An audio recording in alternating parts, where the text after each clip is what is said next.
Steel Mahakumbh के इस उद्घाटन समारोह में हमारे बीच उपस्थित भारत सरकार के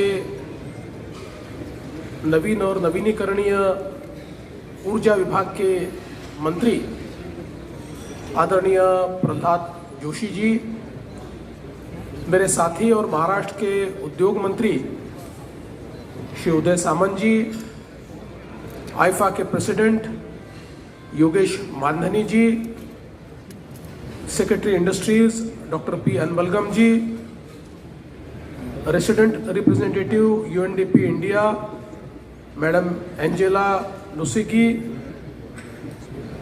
MD Lloyds Metals Shri Balasubramaniam Prabhakaran, director Electrotherm India Limited Shri Suraj Bhandari, honorary secretary general IIFA Shri Kamal Agarwal,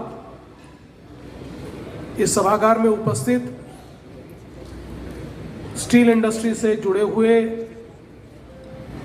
सभी महानुभाव और उपस्थित बहनों और भाइयों, मैं सबसे पहले आईफा को बहुत बहुत शुभकामनाएं देता हूं, बधाई देता हूं कि आपने स्टील एक्स 2025 आयोजित किया और इसका नाम रखा स्टील महाकुंभ। और महाकुंभ का अर्थ होता है कि अलग अलग जगह से जब लोग एकत्रित आते हैं और विचारों का और संस्कारों का चिंतन और मंथन होता है, उसका आदान प्रदान होता है, वही महाकुंभ कहलाता है। और मुझे देखकर बहुत खुशी है कि भारत के कई राज्यों से स्टील इंडस्ट्री में काम करने वाले जो लीडर्स हैं, वे सारे यहां पर एकत्रित हैं और केवल स्टील इंडस्ट्री के फ्यूचर की बात नहीं चल रही, तो स्टील इंडस्ट्री विश्व के भविष्य में किस प्रकार से परिवर्तन लाएगी, इसकी चर्चा इस महाकुंभ में चल रही है। ये देखकर मैं बहुत ही अभिभूत हूं। हमारी थीम ये सस्टेनेबल ग्रीन स्टील, इस थीम को लेकर हम लोग आगे बढ़ रहे हैं। प्रधानमंत्री नरेंद्र मोदी जी, इन्होंने जिस समय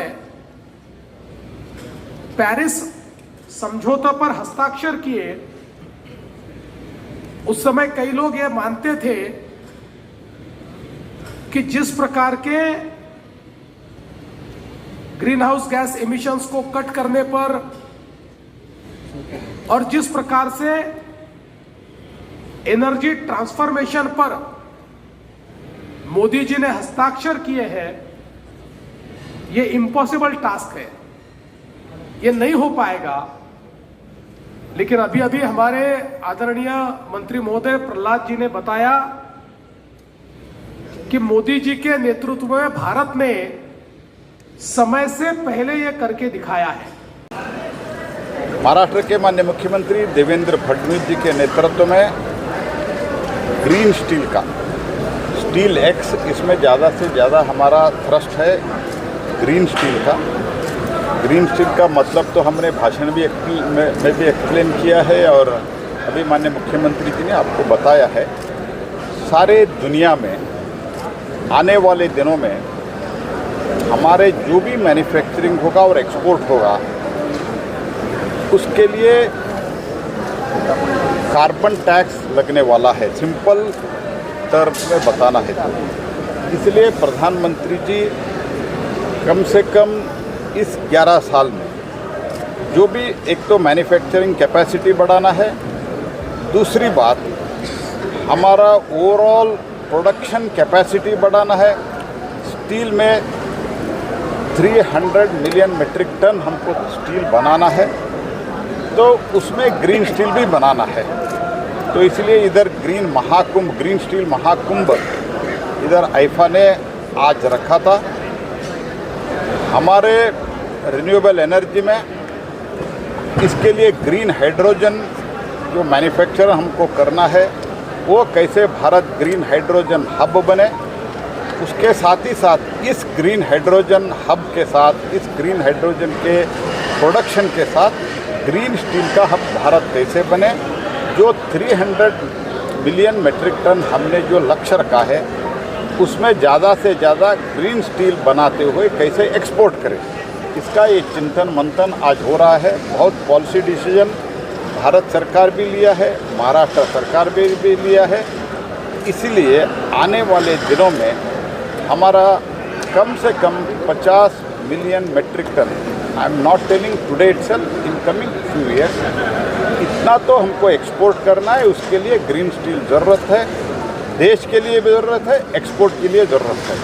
तो ये दृष्टि हम मध्य रखते हुए हमने आज इस बहुत बड़ा एक महाकुंभ को आयोजित किया है। मैं आईफा को भी, महाराष्ट्र सरकार को भी धन्यवाद देता हूँ।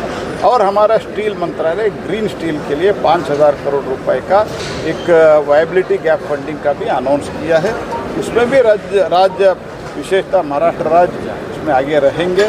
और ऐसे तो महाराष्ट्र पीएम कुसुम में रिन्यूएबल एनर्जी में बहुत आगे बढ़ रहा है। इसके कारण देश में मैं रिन्यूएबल एनर्जी के मंत्री के नाते और पहले कोल के मंत्री के नाते कहाँ टैरिफ क्या है मैं देखता रहता हूँ। पहली बार देश में एक ऐसा प्रदेश है देवेंद्र जी के नेतृत्व में टैरिफ घट रहा है। इसके लिए भी मैं महाराष्ट्र सरकार को अभिनंदन